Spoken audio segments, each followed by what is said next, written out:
Well, hello, everyone. Thank you all for tuning in.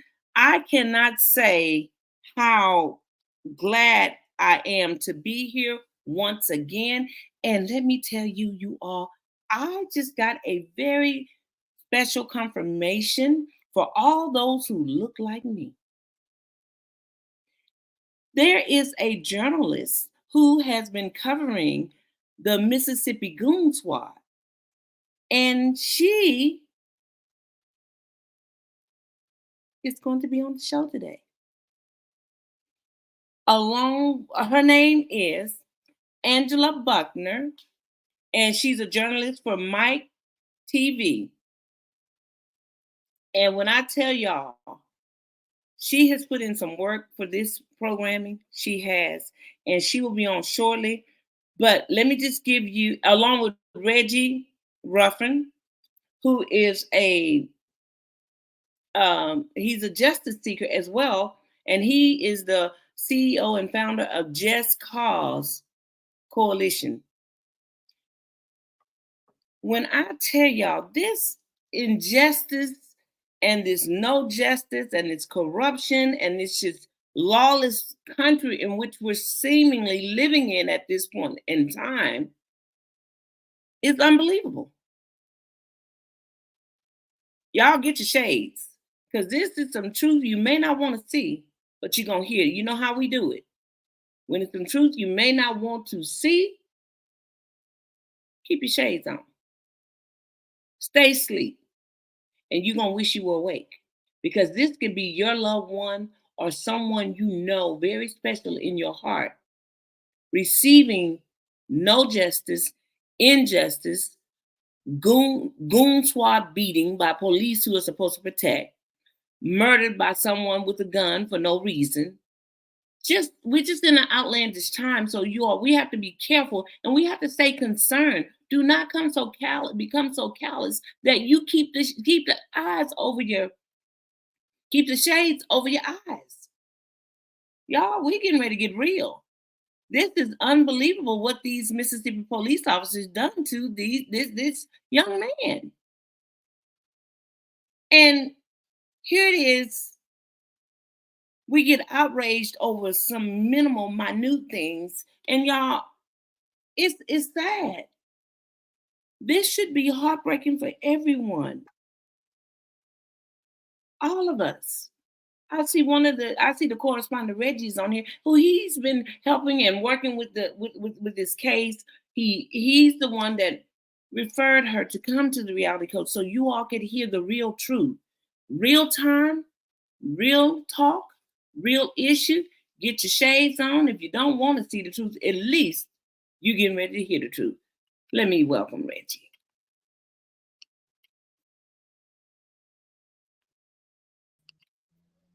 Welcome to the show, Mr. Ruffin. How are you? Hello, gorgeous. How you doing? I am wonderful. I like that hat you're working. Oh yeah, this my street hat right here. That's your street hat. Yeah. Well, you're more qualified to give um more in-depth detail about today's show because you worked hand in hand with Miss Buckner of Mike TV, who was a journalist covering the Mississippi Goon Squad beating. Right. Okay, so go ahead, y'all. Here's some truth. You may not want to see, but you need to hear it. Here we go. All right. Go ahead. Approximately 2 years ago, six Rankin County deputies went to these two gentlemen's house, and they went in there without a warrant, and they tortured the guys, they beat them, sexually assaulted them with all types of objects. And then they finished it off by sticking a gun in one of the guys' mouth. I think his name was, I don't want to say the wrong name, but anyhow, they pulled the trigger and the bullet went through his mouth and came out the back of his head and broke his jaw, but he survived, and miraculously he's regained some of his speech. And These it was 6 officers, kind of similar to what you saw in Memphis, and they of two of them got sentenced yesterday. One of them got 20 years, the other one got 17 and a half years, and they still have four more to go. So I guess they're going down the list of the least culpable ones to the two that was like the mastermind. And So let me just pause you because this is some dark truth that I really don't want to see, but y'all, I do see it and I'm hearing it. But you said that they sexually violated these men. yes, How many men were? Well, how many people were victims? I think well, it was two guys. It was two guys that were the victims. Okay, so what are the nationalities of the victim and the victors, the victimizers? Couple, white cops, black guys. So So is this the home? Is this near a hometown? Are you familiar with this yeah, city? Rankin County is the next county over from my home county, which is Hines County in Jackson, Mississippi. This incident, I believe, happened in Star, Mississippi, which is about 16 to 20 miles south of Jackson. And so, I mean, I mean, it's still a very peculiar situation because still a whole lot missing as far as what was the motive behind all this. I mean, who called them over there? What was their intent going over there, considering they didn't have a warrant? So this seems like a personal beef.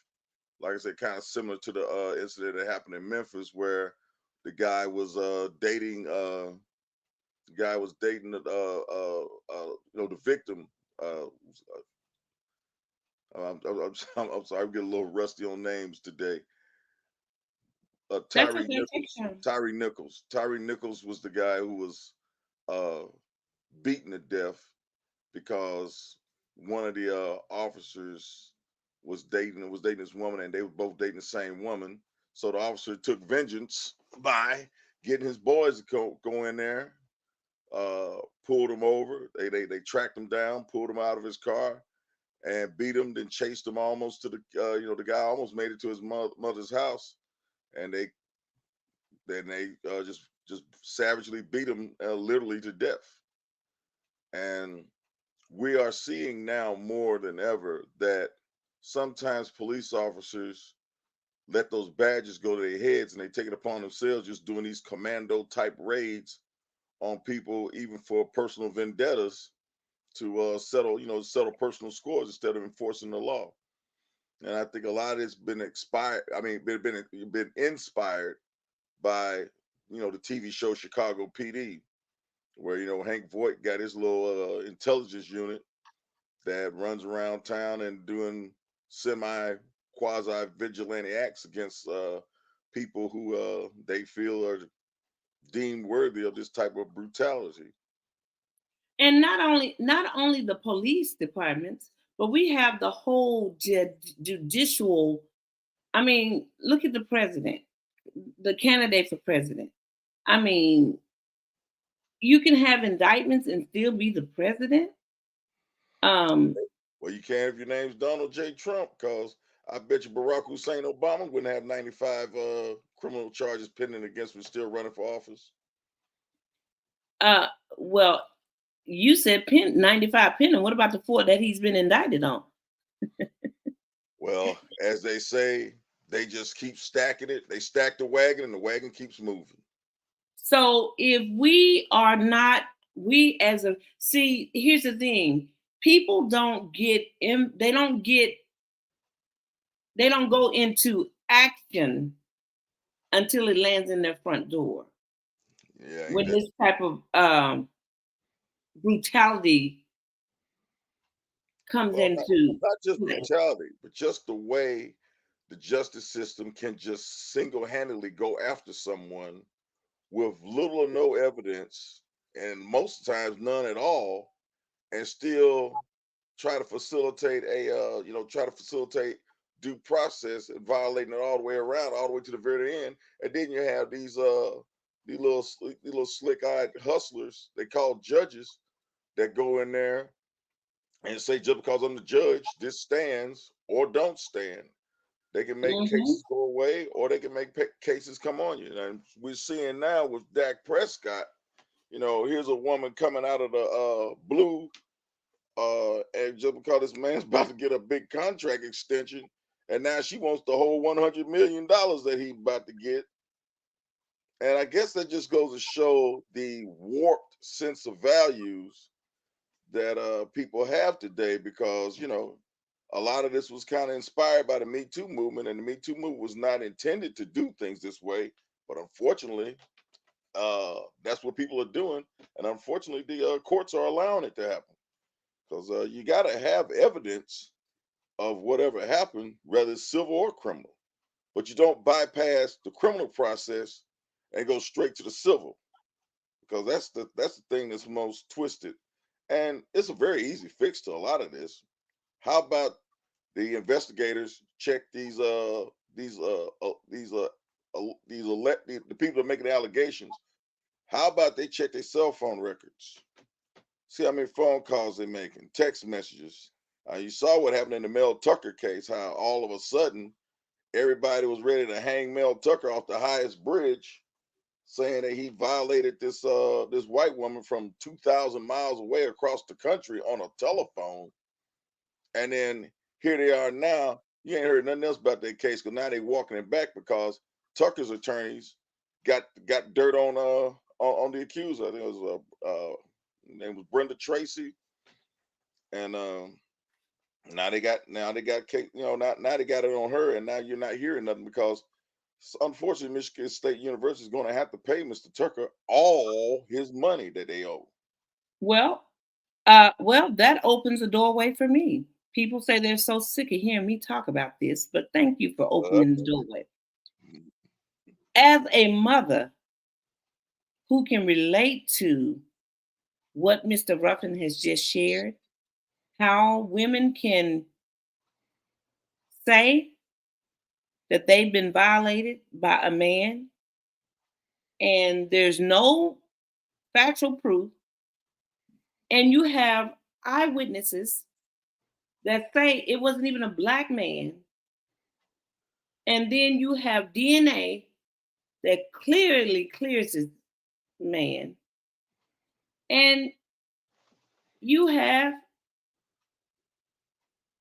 heard nothing else about the case. Oh, let me tell y'all the name of the case.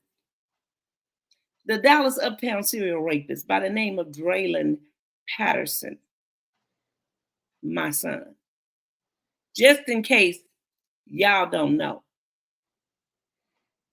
right, and then the rest will just Let- say, "Oh, here we go again."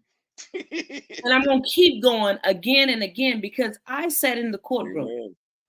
I witnessed what was going on. Just Cause Coalition witnessed what was going on. We saw horrible, unthinkable things. But Mr. Ruffin had been trying to tell me, you look, he showed me how to look around, point this out, look at this, pay attention to this. And you all, when I started paying attention,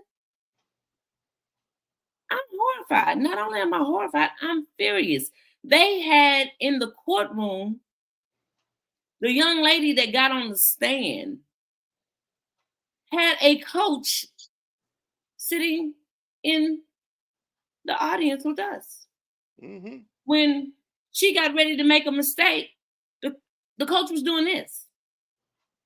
And that's why it's good to have people around you that deal with this corrupt these corrupt situations, because they can show you how things go. And then on top of that, the actual appellate attorney that the state had appointed for my son was in the courtroom trial the entire time, as if he already knew that my son was getting a life sentence. Well, we knew, that's what they told us, isn't that, Mr. Ruffin? They said if he don't take a plea deal, we're gonna give him You don't life play the plea deal, he'll be going to prison, for life. and most likely for the rest of his life, right? And And I'm looking at Mr. Ruffin as like, how, what? And he's educated me, and the system has educated me how they do this. They give you an all-white jury, a black man with an all-white jury in Dallas, Texas. Really? As in the words of Samuel Jackson on Django, we do this all the time. The jiggers at LaQuint Dickey got it worse than that. And I'm just like, Mr. Ruffin, they can't do this. And he said, legally, no. No, morally, no, but legally, it'll stick. How can Everything it? about yeah. How can it stick when you did improv? There's so many intricate details that you, the public, do not know. And if you knew why I was so furious and why I keep talking about this, because this is not just about Draylen. I have another young man who is in prison, been in prison for 15 years with the same similarities. How can this be? Yeah, there was a guy who was in Alabama, and the judge. I mean, when he got charged with armed robbery and murder, and the man said he didn't do it, the officer said, "Let me get something straight to you right now. I don't care if you killed the man or not. I don't care if you're innocent or not. The point of the matter is, you're going to sit in front of a jury, and that jury is going to convict you off of what we tell them, and there's not a damn thing you can do about it." I'm gonna pull up his link and I'm gonna share it with you because that was about as cold as you could get. 'Cause, he was on some of the he was on a national syndicated show. I think this one was Soledad O'Brien, and he talked about how he spent like almost 20 years in prison for a capital murder he didn't commit. Well, that's no worse than what happened with me after my son was given a life sentence on a lie. Now, mind you, did we not hear in the courtroom he was a serial rapist, and that's what he was charged as? And That's how what I many? Do you recall how many people came to testify against him? heard. I think only it was only one that actually testified, but I think the allegation was about four. Said No, four it was women. three. It was It was three. three, Okay. and so I was like, well, how can they charge him for serial? Don't the accused have a right to face his accuser? And Mr. Ruffin said, From a legal standpoint, yes. From a moral standpoint, no. Once they get the testimony of even one person, they can use that as ammunition to go after the others, because then they'll turn around and say, well, the other people are too traumatized. They don't have to appear. But we already got their statements. And and those statements can be left up to question as to whether or not they are actually legit or is it just totally ambiguous. But at the end of the it day, was hearsay. it will It was hearsay testimony. and It wasn't and even and that's it wasn't normally even would the be actual objectionable. testimony. You're supposed to be able to object hearsay testimony. You're supposed to only stick to the facts. But even when the prosecution strays away from it and it gets reeled back in, and the judge is not going to stand there and supervise this properly and coach it the right way, that one might go by the wayside. And Then when then you to file for top the appeal, go ahead. well, and to top it off, when you have a court appointed attorney who does not even cross examine, didn't object to not one thing, That that's just that just put the roller skates on the tracks for them to go straight into the hopper. And this is when you bring horrifying. these arguments up later on in appeals, first thing that come out of their mouth is, "Well, we don't know about all the other stuff that happened. You need to check that up with his attorney. We presented our case as it was prima facie, and that's how we got the conviction. The conviction was done by 12 what's the word, unbiased and objectionable uh people who had nothing to do with this thing from the beginning. Not to mention the fact that I'm sure they already heard about the alleged serial rapist on TV because they put it on TV, plastered you Going up all on to TV as, sundown as, as for a two mother that weeks straight. go ahead. Yeah. What I was just saying, then they plastered you as a mother who was just in such denial and so and couldn't see the truth in her face. And so they already painted the portrait of how they was going to hang it up on the wall, and that's what they did. And I don't know how that camera made me look like I'm 100 years old. I just don't even know. I'm like, what in the? You know, stress I, can do that. Stress I, can do I, that to some people. I was like, man, but anyway, nonetheless, y'all, I just want y'all to know how tragic this judicial process is. And let me tell you something. When you're fighting this type of beast, you have to be consistent. You got to stay in their face. They want you to go away. They want you to be quiet. They want you to run out of money, time, energy, Everything. hope, whatever they can run you out of, they're going to do it. But when I tell you what, when when the second Josh Healy, which was Kobe Warren's second attorney, popped his collar at me after my son that got sentenced and said, "Don't even worry about doing an appeal. It'll never get overturned." Draylen Patterson spending the rest of his life in prison. Right. So you And can't I get looked at him and popped my collar and said, "You don't know my father." And I pushed the button and said, "You're going down." And I can validate all of this because Mhm. at 4:30 in the morning on October 31st, I have emails that I sent to Kobe Warren and warned him these factors you must make sure that the jury knows about. And you can either be part of God's victory or Satan's defeat. The choice is yours. I choose God's victory. And guess what, Mr. Ruffin? Guess what's hunting them right now? The three things. A lot of truth and a lot of prodigious facts that got totally overlooked and just totally ignored, thinking that there was no way it was going to come back around. But I guess, but you and I both have our common friend in the appeals and the appellate judges that loves to stick their nose where it don't belong and rule on things without any cognitive follow through and just they don't give it no serious cogitation on how they proceed on these upholding rulings just because they try not to let the judge look bad, and in that case they know they're just trying to burn through your money hoping that you'll finally give up and quit and just let Draylen be a good slave and go out there and work them fields. Well, he's all I got left. My other son was murdered, and his murderer got a 5-year plea deal. So if you thought that Dallas County, you, like I told y'all got the wrong one. The right one for God, the wrong one for y'all. And that's some truth that you need to see, hear, understand, and respect. Matter of fact, you better overstand it because it's real. And I ain't playing. Nonetheless, back to this factor as well. When my son got his, now we're in the direct appeal, we got it back and it was affirmed. The Right. first 22 pages of the appeal is nothing. It's just a bunch of jump, jump, jump, jump, jump. See, this is how they do people. And I want y'all to understand from a perspective of someone who's not telling somebody else's story. I'm telling you what I know. And if you don't believe me, you can call me or you can inbox me, whatever you need to do. If you want the paperwork, I can gladly get it to you. And you can see for yourself everything that I'm stating.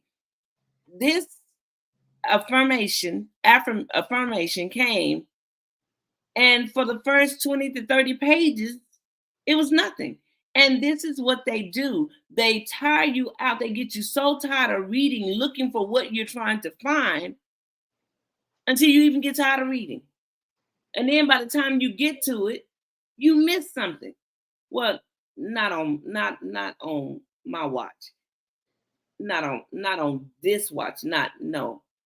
So with that being said, we noticed on the in the notes in a very fine print at the bottom, it said the record is devoid of any. Wait a minute. The record is let me make sure I say it right because I don't want to misquote. Because Right. we want to make sure we quote it right. So that way, if it should ever come again and So you run you across trying to it, say you'll that be we know able what to we're say, talking. "Oh, that's what she was saying."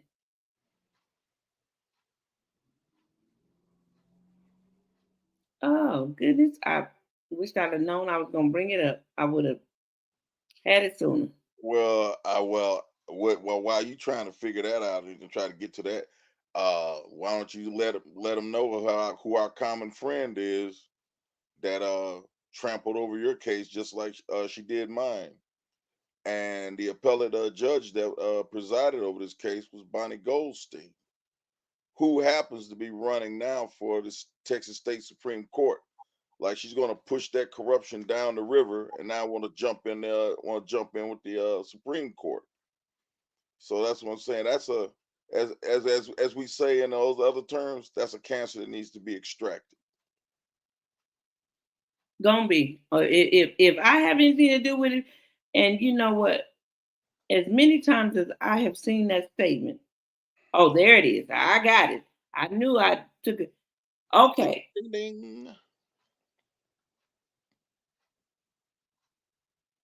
The record is devoid of any demographic evidence of the veneer panel. So they're trying to, what Bonnie Goldstein is doing, I don't even want to call her whole name. What Bonnie is doing is trying to cover up the fact that we never got the jury cards. We don't even know their names. We don't even know nothing about them. So if there is no demographic, if the record is devoid of any demographic evidence of the veneer panel, was there a jury? Well, I guess the question you're trying to really get to for specificity is, was this jury really a legitimate jury?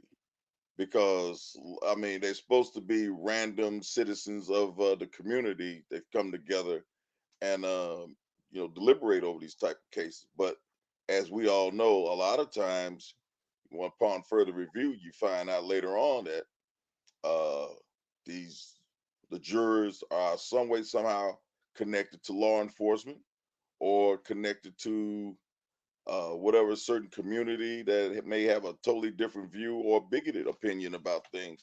So that's why I usually call the jurors uh, the 12 bigot panel, because it's very, very, very rare, very rarely a jury of our own peers.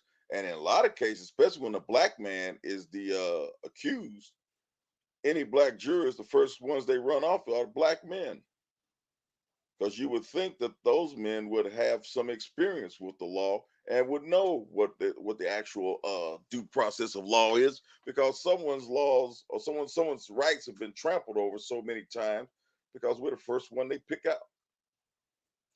Well, in this case, there were 14 There and you they have it. dismissed them all. And my thing is, no, I was asking the right question. Was there really a trial? If you don't have any demographic, and we never got to voir dire, so was there a trial? Well, this is what you got to take into consideration. Bonnie, What they originally was doing was they was trying to sell you a faulty car by trying to force you to take a plea bargain. I would say over 90% of most criminal cases never go to trial because they always get them on plea bargains.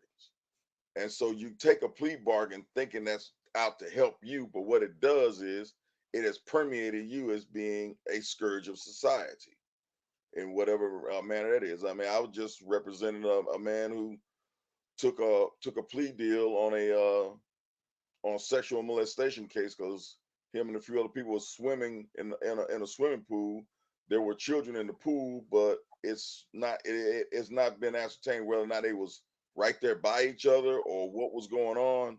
But they just said someone made the call, and at the end of the day, this man took a plea deal and convicted himself.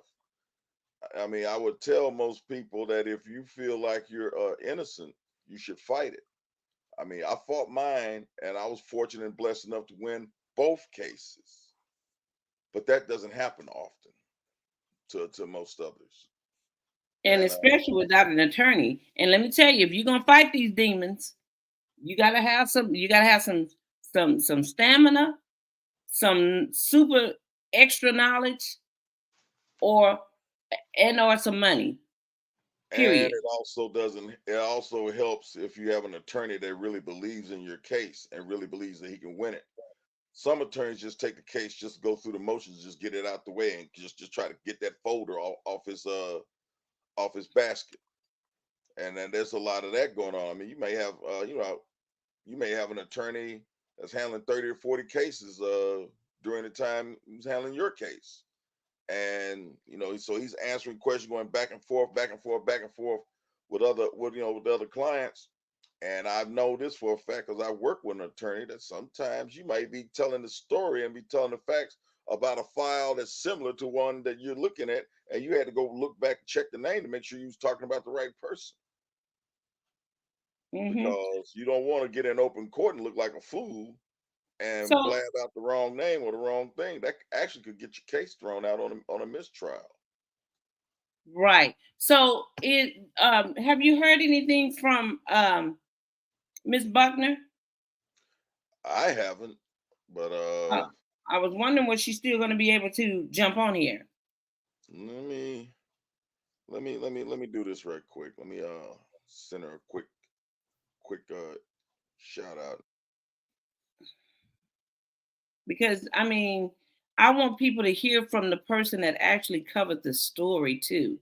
So she could probably go into even more details of how.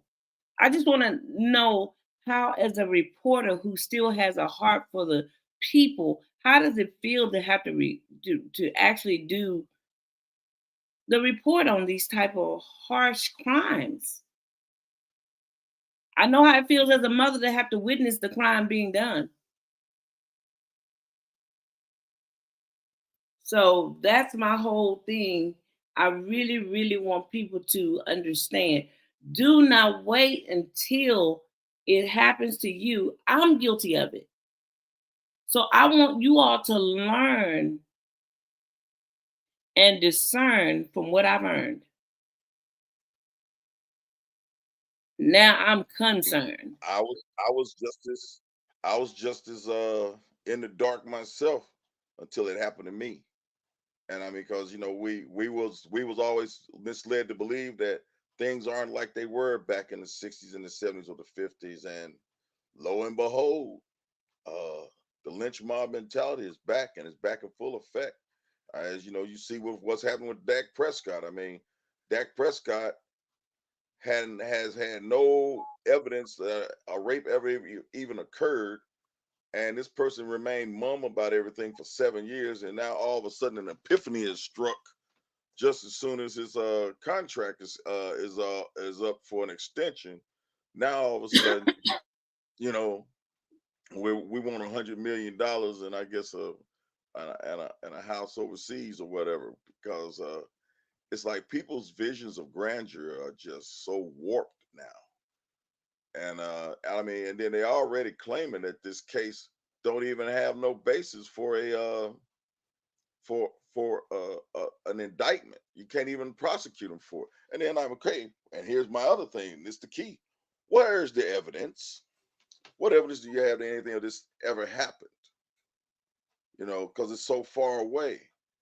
And I mean, I heard the young lady. I think she went by the name Victoria on the news conference, and very compelling, very touching, kind of touched the cockles of your heart.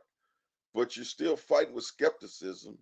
And as we hear this all the time. And the thing is, why now, and why you doing this, and why you doing that? And then at the end of the day, they always come up to the same conclusion. I want to vindicate myself. I want to do this and do that. I'm like, well, you had 7 years to vindicate yourself. I mean, you telling me you've just been locked away in a room in just total shock and awe and dismay all this time? Do you have a psychologist? You have any records? You've been to a psychiatrist? Is there a counselor that can verify everything up until now? Those things are still remain to be seen, and so I have to be guarded in my skepticism and still say, okay, let's wait and see what happens. But right now, it's not even looking good on the fact of uh, how compelling is this whole thing?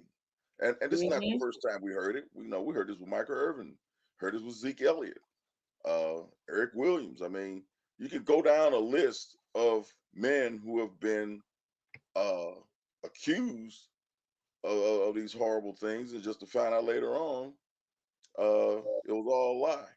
Just like you remember what happened with Kobe Bryant. The case went all the way till they were about to go to trial. Then they finally released the information that this woman had three different semen samples in her pouch when it all happened, and they withheld that evidence and kept it all the way up until trial. And then when it finally got released, all of a sudden they had to drop the case. But then they also was managed to compel Mr. Bryant, God rest his soul, into some type of settlement agreement.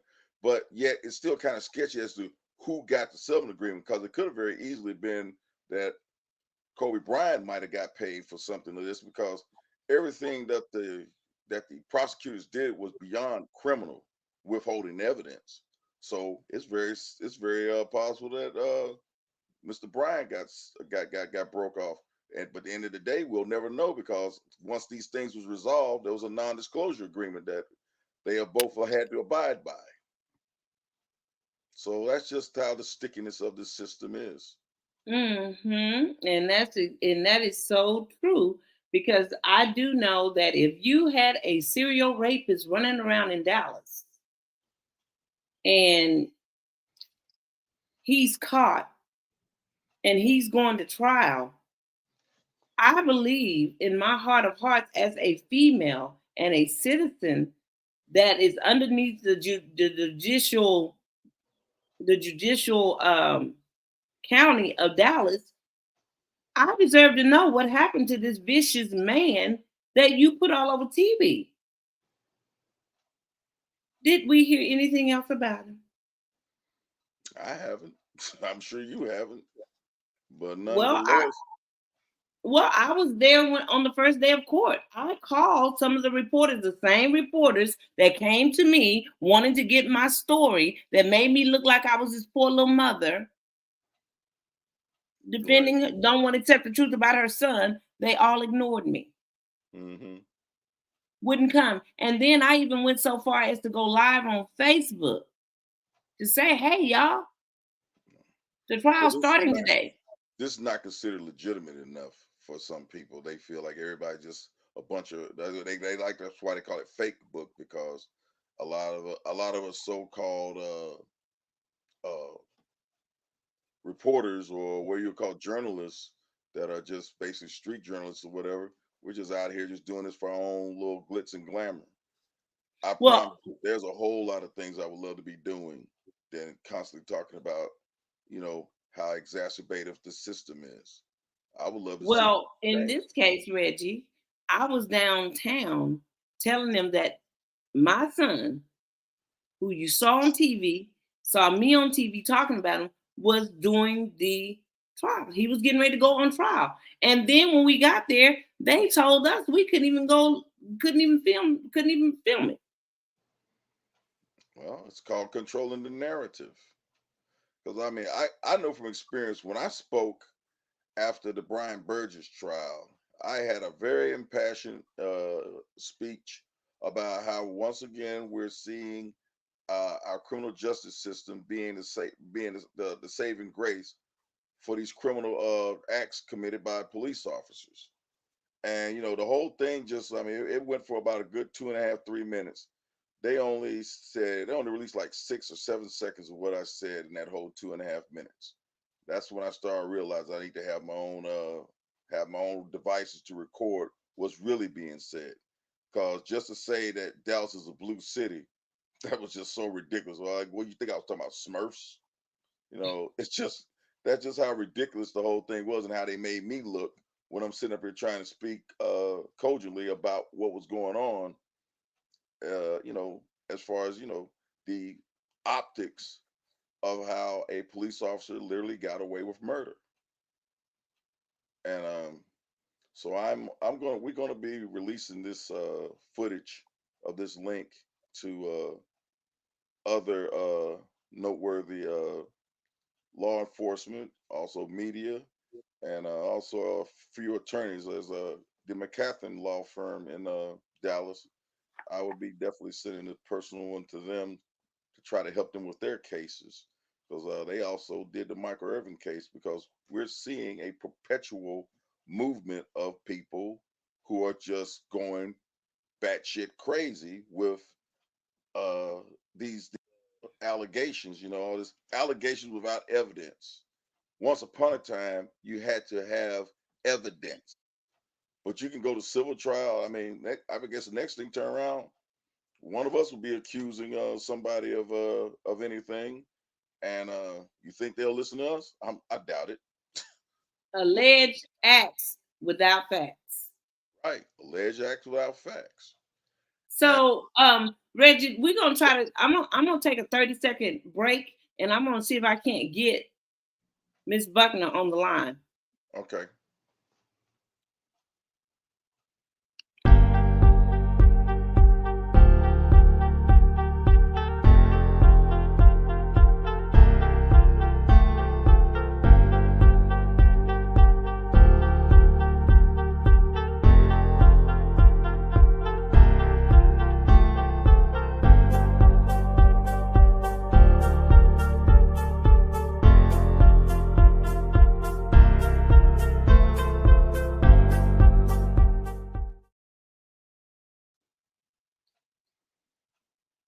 Well, I guess she's just really extremely busy. Something came up. My apologies to you all because I know a lot of you wanted to hear from the actual reporter, TV correspondent, but things happened, and like I said, I couldn't get on this. it's 1:45. So depending on where she is right now, she's probably out of downtown Jackson, or she's handling some business in her hometown. She lives in Greenville, Mississippi. So she burns Highway 49 down like a forest fire going up and down the highway. But I mean, she's very dedicated to her passion with her job. As far as she can be anywhere in any given time within that 100-mile radius. And who knows, a breaking story may have broke out, and she had to go chase it down. You just never know with the way the world is going, how fast it moves. Yeah, I mean, this is just March, and this is a long way to go. There's going to be so many more and so much more uh issues going on here. I mean, our country is really in a bad state of affairs. You know, I mean, the inflated economy, the political divisiveness, the racial strife that's going on, and we have to live this thing every day. I have to go outside this house every day on the presumption that some way somehow I'm under suspicion or I'm under surveillance. While And being a black man. right, I have to be careful of every encounter I deal with, whether it's with people on the street or police or anyone. Because you have people that will literally just try to come at you and try to provoke you in some type of way, and you have to be careful how you respond to that provocation. You're absolutely correct. It's gut wrenching, Very. heartbreaking, all of the above. But I do want people to know that some big things are about to happen because I am certain someone needs to start a YouTube movement, Hmm. a YouTube Yes. movement. Yeah, you know what? That might be a little catchy name. We'd call it U2 because um, I definitely was going to reach out to several other activists and try to come up with something that we can come back and use as far as just really trying to get these type of atrocities resolved. Because all this does is it curtails the black population in so many ways. It's so divisive. We're at a point now that black men and white, I mean, not black and white, black men and black women don't trust each other. They're not dating. They're not seeing each other. They're not doing anything. Everybody feels so, you know, everybody's so antithetical toward each other. The other problem is when you put black men away in prison, and then the rest of us get killed on the street or die from whatever else, it takes away our ability to reproduce and have more children. And just like the way they're proliferating uh, gay lifestyle, and everything. You can't create children, and we're the only population demographic in the nation that has digressed in the past 60 years. We're still at 12 to 15% of the population. Now, some people may call that conspiracy. Some people might call that controlled neutralization. But I just look at the numbers and look at the facts. I Well, don't think the white folks getting hunted down by black cops. let's look at the word. You know me, I always got something to deal with a word. You know me. Yeah, Let's look and at the word. Let's look at the word black. hmm, We say black is beautiful. Black is elegant, but it's beautiful in a sense. But if you really look at the black, the way they refer to us, let's just take the B off. We got lack. mm-hmm. Now let's just drop the L. We Yeah. got back. Blacks lack, therefore they're going back to being black. Oh damn, I might have used that one. So you gotta get, you gotta see what's going on, people. You have to. We used to be the ones out here on these roofs. We used to be the ones doing we was called tar babies because we was so dark from the sun out here working by the sweat of our brow. Now we have gotten so Huxtable-ish, and the Cosby, we done forgot about the good times. And we done forgot that Jefferson, he was still George, and he never forgot where he came from. Even though he was in a high rise, he still made them respect the fact that I'm black and I'm proud. And We done right. got so proud we ain't even black no more. And that's why And we lack and going back. then you have people like our mayor who seems like he done forgotten what he looks like when he looks in the mirror. No, he's just probably a little Cosby-ish. Right. Well, I'll take that. I'll take that for 300, Alex. All right, you can have it. Well, Mr. Ruffin, I don't know what to say, what we're gonna do with our people. But I tell you what, we better get to doing something because we in trouble, people. People that look, let me take these off so y'all can know this is the truth you need to see and hear.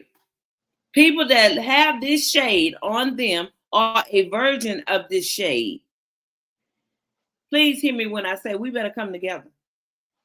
Because they're not that they're separating. And since when now I was in Oak Cliff, the heart of Oak Cliff yesterday. And I see a fiesta in the heart of the black neighborhood. Tell them what else you saw. With what? The lady we saw that was walking. Oh, that's not important. The That lady that that was. that that that that that's something for your entertainment. No. Oh, that Uh wasn't entertained by it.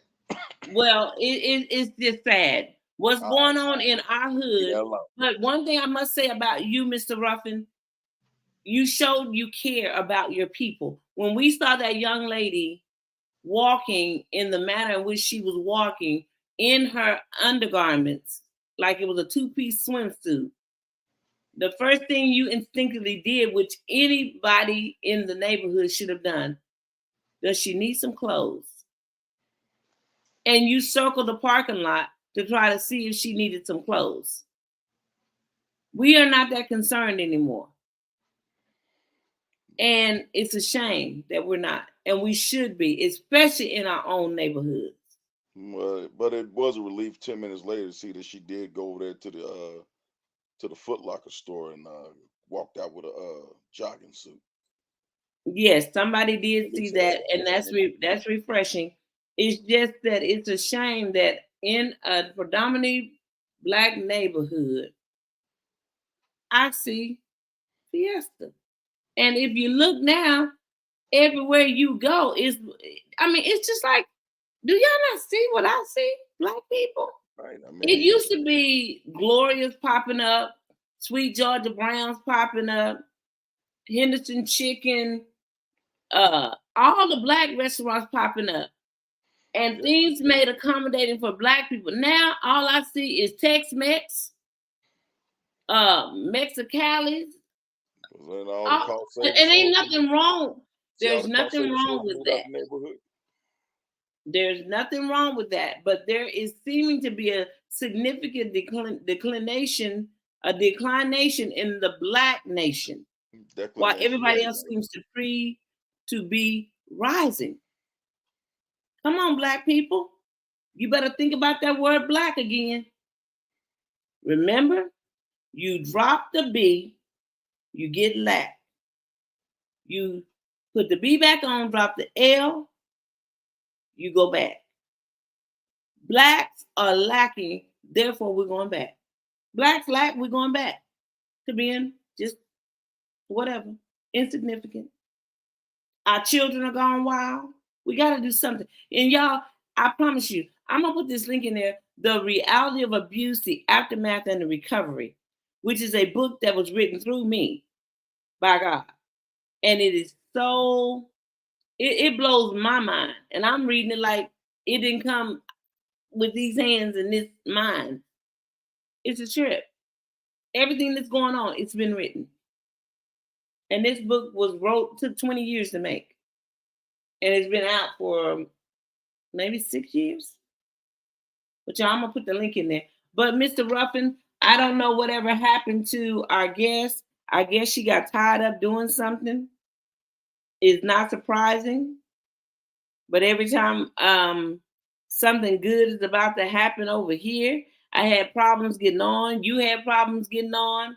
It's always something, and I'm sure she's probably somewhere chasing a story, which she should be for her for the people she care about, the community. And I commend her for Right. that. Do you have any final contributions to this segment that you would like to leave with the viewers?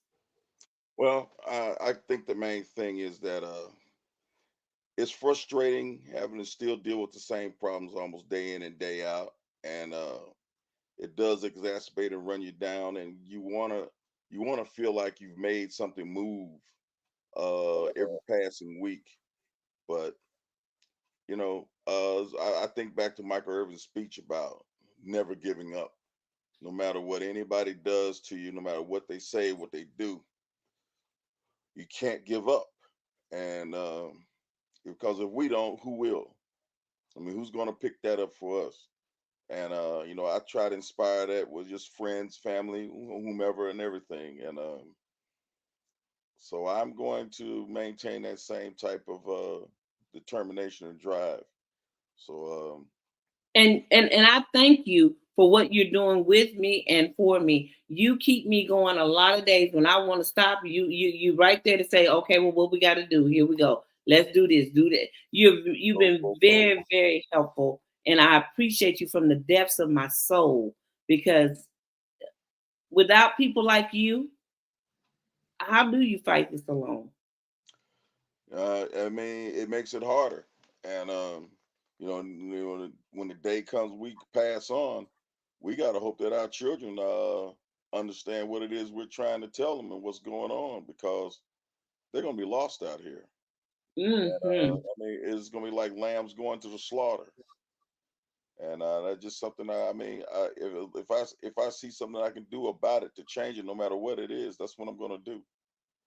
So Good. that's what I've dedicated my life to doing now. Wow. Well, I say thank you again, and to all the people who expected to hear um, from From Angela Angela, Buckner, Miss Mike Angela TV. Buckner from Mike TV, who did the reporting on the Mississippi Goon Squad. My apologies. For some reason, she had committed to being here, but maybe an emergency breaking story came up. And we know when you believe in what you're doing, you're going to go after that story. Yeah, well, it's 158, so it's most like she's probably downtown at the courthouse, because they were really talking about this whole thing. I don't know if there's gonna be any more sentencing because they've all pled guilty.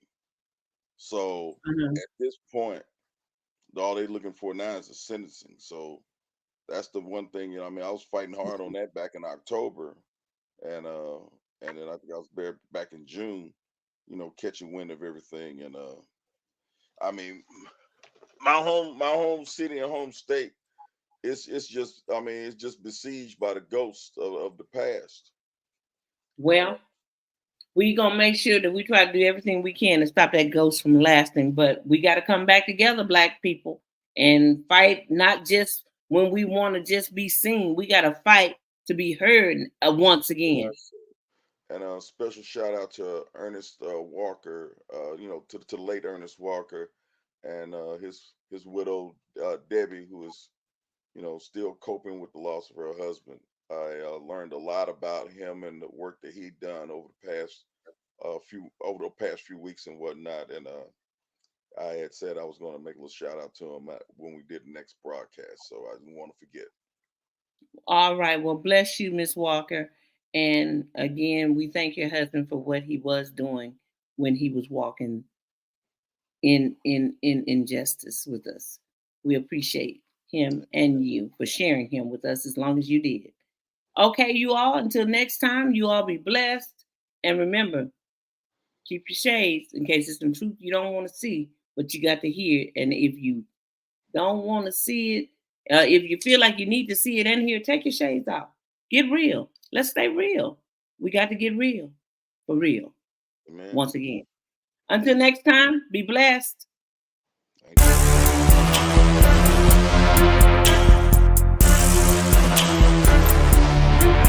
There she go, the reality, leaving truth, knowledge, wisdom, shades on. There she go, the reality, leaving truth.